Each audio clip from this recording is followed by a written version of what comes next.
Sandeep, who has directed, written, and edited Animal, has an incredibly narrow and specific idea of what constitutes masculinity. Similarly, Kabir Singh, for me, is the part of the society. You want to take it the way it is, fine. You don't want to take it the way it is, don't watch it. The moment you try to load it, burden it with your own morality, then should be ready for all other segments of the society who are going to point fingers and try to mutilate other contents which will not suit their morality. Are you ready for it? Nobody. Are you ready for it? Cinema సమాజంలో జరిగే వాటిని ప్రతిబింబిస్తే ఒక అందం, కానీ సినిమాని ప్రజల్లో ఉండే భావోద్వేగాలను రెచ్చగొట్టి వాళ్ళని యానిమలిస్టిక్గా తయారు చేస్తే సందీప్ వంగ కన్సిడర్ యాజ్ ఏ. సో ఈరోజు టాపిక్ మాట్లాడేద్దామా? ఈరోజు టాపిక్ ఏంటో చెప్పు, బేగా చెప్పు. ఏం లేదు, మొన్నే యానిమల్ చూసాం కదా. So let us talk about Sandeep Reddy Vanga. Sandeep Reddy Vanga. You are missing the article. The Sandeep Reddy Vanga. The Sandeep Reddy Vanga, the Animal. ఒక ఫిల్మ్ మేకింగ్ కి ఆడియన్స్ అలవాటు అయిన వాళ్ళకి ఒక్కసారి వెరైటీగా జరుగుతుంటే వాళ్ళకి కొంచెం తేడాగా ఉంటుంది. ఇదేంటిది ఇలా ఉంది అని చెప్పి, యూనో సంథింగ్ డిఫరెంట్ టేస్ట్ కదా ఇది. సో యా, అలాగే ఇంకొకటి మనం we are talking about the greatness of Sandeep. But anyway, ఇంకొకటి మాట్లాడాలి ఏంటంటే, what makes me uncomfortable, the most uncomfortable scene of Sandeep's that I have watched. అలాగే నువ్వు కూడా చెప్పు. I will go first. నాకేంటంటే, నాకు అర్జున్ రెడ్డి అంత నచ్చదు ఆ మూవీ. ఇప్పటికీ నాకు ఆ మూవీలో ఏంటంటే, వాడు కోల్పోయిన దానికన్నా వాడి క్యారెక్టర్కి, వాడు నా ఫ్రెండ్ అయితే నేను ఖచ్చితంగా వాడికి నేను ఫ్రెండ్ అవ్వను, నేను దూరం పెట్టేస్తా. అర్జున్ రెడ్డి లాంటి క్యారెక్టర్ నాకైతే అంత మూవీ నచ్చలేదా? క్యారెక్టర్ నచ్చలేదు? క్యారెక్టర్ నచ్చలేదు. క్యారెక్టర్ నచ్చకపోవడం వల్ల ఆ మూవీ ఎండింగ్ కూడా నాకేంటంటే, it felt like a Devdas movie. So వాళ్ళిద్దరూ కలవడం అన్నది, ఇట్స్ ఎవరి ఒపీనియన్ వాళ్ళది. బట్ వాడి క్యారెక్టర్లో కూడా ఏంటంటే కొంచెం యూనో ఇనిషియల్ వాడి క్యారెక్టర్ నచ్చకపోవడం కూడా అప్పట్లో అయితే నచ్చేది కాదు. ఆ మూవీ చూసినప్పుడు అయితే I did not like that movie. Reason ఏంటంటే, నేను ఇమ్మీడియట్గా టర్న్ ఆఫ్ అయింది ఆ మూవీకి. స్టార్టింగ్లో వాడు ఐస్ మొక్కలు పెట్టుకున్న తర్వాత ఫ్రెండ్ని అడుగుతాడు కదా, ఎవరైనా ఉన్నారా అంటే వెళ్తాడు. అంతా okay, fine, it's all going on consent. కాకపోతే the moment she gets to know that తన బాయ్ ఫ్రెండ్, తన వుడ్ బి ఎవరో బయట ఉన్నప్పుడు, ఏ నువ్వు తీ అని చెప్పి నైఫ్ పాయింట్ పెడతాడు. నైఫ్ పాయింట్లో వార్నింగ్ ఇవ్వడం అన్నది, ఒకవేళ పొరపాటున ఎప్పుడైనా మనకి చాయిస్ వచ్చింది అనుకో, సందీప్ని ఏదైనా క్వశ్చన్ అడగాలి అంటే I will definitely ask this question.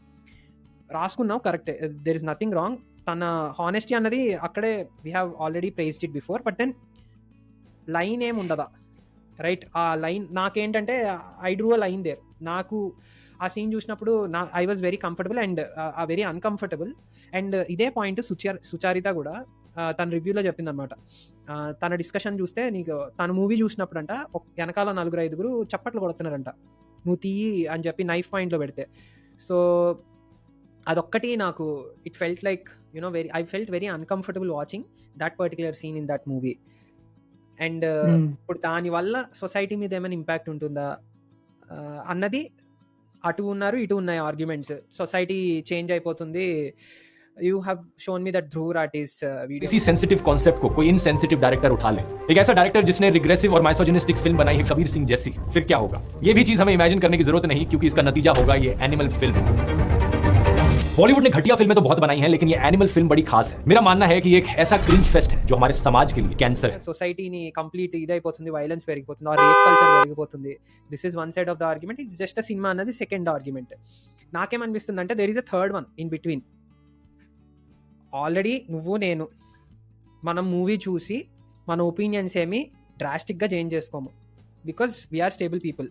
అలాగే ఆల్రెడీ కల్ప్రిట్స్ ఎవరైతే ఉన్నారో వాళ్ళకు ఒక మూవీ అవసరం లేదు కదా, because they are already criminal minded. So వాళ్ళకి ఒక మూవీ అవసరం లేదు టు ఎన్హాన్స్ దెమ్. కాకపోతే ఈ మధ్యలో ఎవరైతే ఉంటారో చూడు, ఆ ఎడ్జ్లో ఉండే వాళ్ళకి ఏమైనా ఇన్ఫ్లుయెన్స్ ఉంటే ఉండొచ్చేమో. అండ్ ఆ ఎడ్జ్లో ఉన్నవాడికి మూవీయే ఇన్ఫ్లుయెన్స్, ఈ పర్టికులర్ మూవీ చూసి వాడు ఇన్ఫ్లుయెన్స్ అయ్యి చేశాడు, ఓకే ఈ మూవీది తప్పు.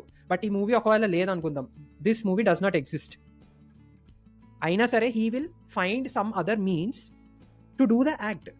సో ఈ లాజిక్ అన్నది ఏంటంటే, సొసైటీ మీదే ఇన్ఫ్లుయెన్స్ చేస్తుంది, ఖచ్చితంగా చేస్తుంది.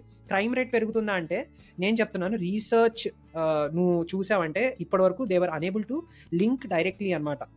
నువ్వు ఆ లెక్క తీసుకున్నావు, correlation is very very difficult to achieve, because అవి డైరెక్ట్గా రిలేటెడ్ కాదు.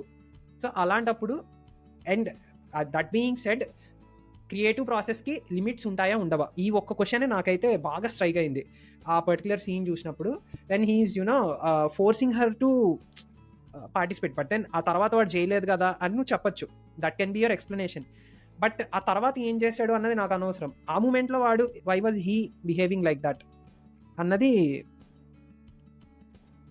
ఐ డోంట్ నో, మేబీ నేను పర్టికులర్ గా ఆ సీన్ గురించి మాట్లాడాలంటే నాకు ఒక ఎక్స్ప్రెషన్ గుర్తుంటది విజయ్ దేవరకొండది, లైక్ ఆడి కత్తి పట్టుకున్న తర్వాత ఒకసారి he'll just drop and he'll be like shell shock అవుతాడు. ఐ డోంట్ నో, అంటే అది అంటే ఎంత ఇన్ఫ్లుయెన్స్ పడుతుంది అంటేరా, అది ఇప్పుడు సెన్సార్ కూడా ఉంది కదా, బేసిక్లీ సెన్సార్ రోల్ ఏంటి అనేది నాకు అర్థం కావట్లేదు. అంటే ఓన్లీ ఫిల్మ్ మేకర్స్ కి ఆడియన్స్ కి ఉండాలా మారల్ కంపాస్, మధ్యలో ఉండేది సెన్సార్ కూడా కదా. చాలా కస్ వర్డ్స్ ని కట్ చేసేటప్పుడు why can't they think about society while acts అంటే ఐ మీన్ క్రియేటర్స్ ఎప్పుడు ఫ్రీ ఫ్లోయింగ్ అని ఉంటారు, దే షో ఎవ్రీథింగ్, అంటే చాలా వర్స్ట్ గా చూపిస్తుంటారు అంటే అది వాళ్ళ ఇంటెన్షన్ కాదు, maybe the way they travel with the characters. But censor ఉండి ఏం చేస్తుంది అని నా క్వశ్చన్. సెన్సార్ కి లేదా సెన్సార్ కి ఓన్లీ ఒక ఓల్డ్ గైడ్ బుక్ వాడుతున్నారా అంటే ఐ డోంట్ నో. అంటే ఇందులోనే again you know I can't speak for everybody కదా ఇక్కడ, అంటే ఎంత అంటే అందరూ చేసే తప్పు అదే తప్పు అని చెప్పలేను, బట్ ఇది ఇన్ఫ్లుయెన్స్ చేస్తుంది, ఇది ట్రిగ్గర్ చేస్తుంది, నాకు తెలియదు చేస్తుందో లేదో. But it is 18+ film. Obviously 18+ అంటే కొంత మారల్ కంపస్ ఉంటుంది వాళ్ళకి మైండ్ లోని, ఇది జస్ట్ ఫిల్మే అండ్ ఇలాంటివి చేస్తే మన ఈజీగా లోపల పెడతారు, ఇవన్నీ ఉంటాయి. But I don't know, I mean I can't speak for everybody, maybe చేస్తాయేమో, ఐ డోంట్ నో. అంటే మూవీస్ ఇన్ఫ్లుయెన్స్ చేసి క్రైమ్ ఒకవేళ అయితే మూవీస్ లేకపోయినా క్రైమ్ ఉన్నది అన్నది దట్స్ అ హ్యూజ్ ఆర్గ్యుమెంట్ అనమాట. Anyway let us not get any more further into that discussion. So what was your uncomfortable scene? నువ్వు ఈ 3 సినిమాలు చూసావు, మూడిట్లోని పా ఏంట్రా బాబు ఇలా ఉంది, ఖచ్చితంగా ఏదో ఒక్కటైనా ఉండుంటుంది కదా, ఏంటా ఆ సీన్ ఏంటి నీకు? నాకు యాక్చువల్లీ అర్జున్ రెడ్డి అంత గుర్తులేదు, but I talk about animal లో అయితే నాకు అన్కంఫర్టబుల్ గా అనిపించేవి ప్రాబ్లీ 2 సీన్స్ అనుకుంటా. I'm not saying that's you shouldn't make it. ఒకటి లాస్ట్ సీన్ లో పేక కోసే scene, because I'm like bloodshed okay, but మరి అంత డీటెయిల్ వేలో నాకు సెట్ అవ్వదు. But that is necessary because Ranbir Kapoor doppelganger Bobby Deol అది దాన్ని చూపించాడు, అది చూపించాడు. బట్ బాబీ డియోల్ కదా ప్రాపర్ జూమ్ షాట్ లో పడతాడు. అది ఐ మీన్ అది నేను చూడలేను. ఇన్ఫాక్ట్ నేచురల్ డిస్కవరీ ఛానల్ చూసినప్పుడు కూడా ఒక ప్రిడేటర్ ఒక ప్రేన్ చేసినప్పుడు కూడా I mean I'm weak heart that way. So అదొకటి అనిపించింది. అండ్ బ్రాస్ ట్రాప్ సీన్ కొడుతున్నప్పుడు అది కొంచెం అరే అంటే it's like your peeping in to someone else's bedroom and watching everything. It's isolate అంటే కొంచెం నచ్చలేదు అంటే నాకు. But I understand why he did what he did. Yeah I mean అదొకటి కొంచెం I mean if I can see with the girl అంటే I'll be like నాకు అంత ఒడెసిటీ లేదు, just to act cool by watching that scene, అదొకటి. And Arjun రెడ్డిలో పెద్దగా ఏం లేవనిపిస్తుంది నాకు ఎందుకో, మేబీ అంత ట్రిగర్ అవ్వలేదు నేను. ఎందుకంటే I fundamentally feel that character is basically self destructive, చాలా ఒక నాట్ అంటే అది ప్రూవ్ చేయలేదు, వెరీ ఫ్లాడ్, అది ఫస్టే ప్రూవ్ చేశాడు కదా బేసిక్లీ, నీకు అర్థమైంది. But just because he's a protagonist and ఒక గేజ్ అనేది ఒక ఎలివేషన్ మ్యూజిక్స్ తో ఉండడం వల్ల అది గ్లోరిఫై అయింది లైట్ గా. That's what I can say.